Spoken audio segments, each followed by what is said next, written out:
Všetkých vás krásne vítam v dnešnom výklade a máme ho tu. Pozrieme sa na to, čo k vám cíti vaša osoba, lebo medzi vami sa stalo niečo vážnejšie.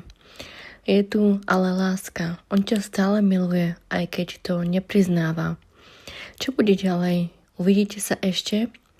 Tieto otázky máš stále v hlave, lebo ste sa pohádali, je tu nejaký konflikt alebo niečo, čo vás rozdelilo. Ale jeho srdce je stále pri tebe, stále ťa miluje, aj keď možno nie je s tebou. Obidvaja teraz bojujete s tým, ako sa k sebe ozvať, ako sa kontaktovať, lebo je tu niečo ako majetníctvo, trošku aj ego, trošku maska, takže obidvaja ste také rozlišné povahy, ale láska stále medzi vami je.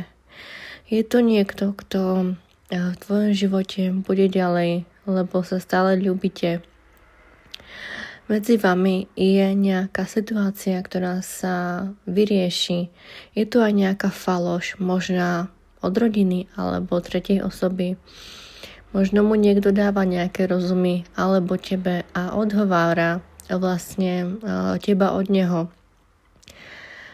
Prídi na to ale sám, daj mu trochu času a uvidíš, že táto situácia sa vyrieši.